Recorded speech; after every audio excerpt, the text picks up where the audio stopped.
Well, it's another great day at Phenomenally Me Women's Society, and I want to welcome you to today's presentation. My name is Charletta Denise Germain, and I am the founder of the nonprofit organization, which is focused on breast cancer and women with breast cancer.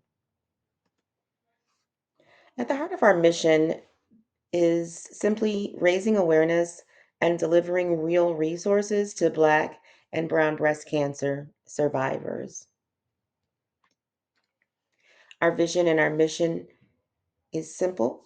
Our goal is to establish a world in which no breast cancer patient has to sacrifice essential life needs in order to access life saving treatment. Our mission is to empower minority women through holistic healing, financial education, and community support, helping them overcome challenges, achieve independence, and thrive.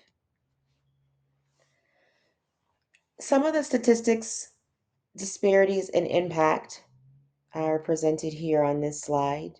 Breast cancer can typically bring a substantial financial strain. We call that financial toxicity.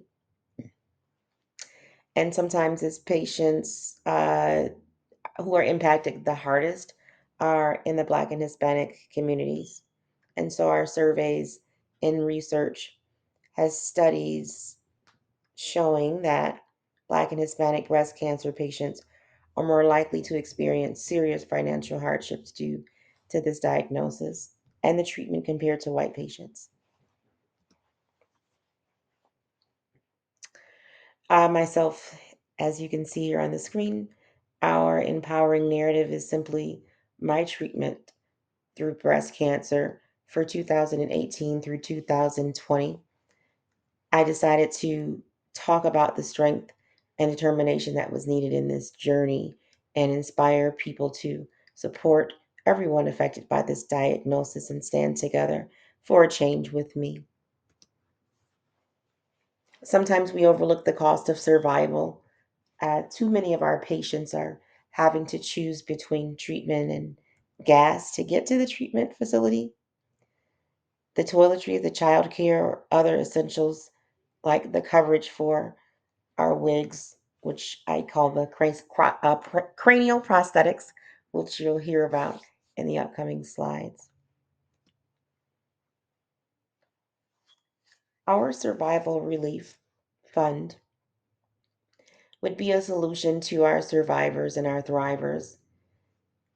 The proposal is that we redistribute donations directly to the survivors to cover things like transportation back and forth to their appointments or gas, utilities and rent support, toiletries and household essentials, and direct to provider payments when needed, such as the utilities companies, the cable, um, which is actually an essential if you're working from home or you need to work from home. Things like that are important, having the internet and home cooked meals, etc. So we would provide scholarships and financial solutions to those people who are in active treatment. Another way that we would drive income into the model is helping people understand what a cranial prosthetic is and that they have access to these prosthetics through their insurance companies and they don't even know it. So we would help advocate and educate on all sides of the sales cycle, including and especially with the patient first, for them to understand their rights as a member of that particular insurance policy and how to navigate through for those resources. The income stream would come from our durable medical equipment company, which would be a perfect launch and partnership. Those wigs that you saw on the previous screen could possibly be made and repurposed through our durable medical equipment company. Excuse me, for things like bras, compression garments. Um, those are things that many women are underserved in our communities. They don't even know they had access to these benefits. So, providing that education from the previous screen, giving them access, something local that they can actually walk into and understand because people are empathetic to their situation and their diagnosis would equal the equity that they needed to be able to have a substantial chance at survival. We would also offer financial literacy through policy reviews, letting them know what type of coverage they currently have, what they would be eligible for, and when. This is a model that's going to empower the patients to utilize existing resources, such as their insurance, to confidently use their voice to improve their financial situation so that they have the care that they need. So, the revenue sources would include the durable medical equipment, the private payments, along with the tiered packaging, corporate contributions to the relief fund for our survivors, the crowdfunding, and any other initiatives rolled out in phases and subscriptions. So, your support, if you're looking at this as an investor, would be to help us with licensing, credentialing, and payer enrollment, those relief fund distributions, the stylist education and trauma informed training, the facilities, in fact, the wellness care packages, the navigating, and etc. This slide, I'm sorry, talks about how the investment and funding will go. 40% we want to go back into the hands of our people.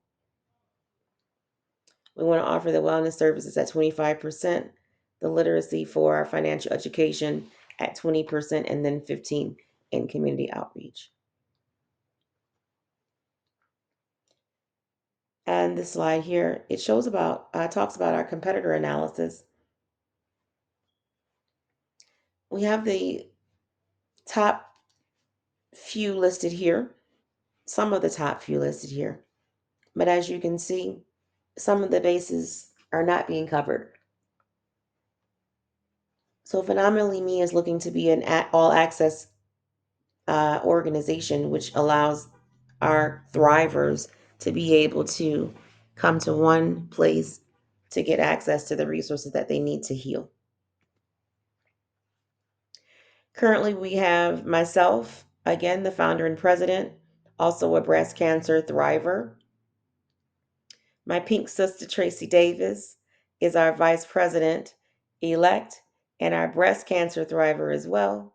And then we have some open positions, which include our public relations secretary, treasurer, grant writers, co chairs, volunteer ambassadors, and maybe some other positions that we haven't yet created. So join us. 813-859-3543. Charlotte at germain@gmail.com. Thank you so much for your time, and I hope that this makes an impact on you in a way that you will not only physically support, but financially contribute. Thank you so much.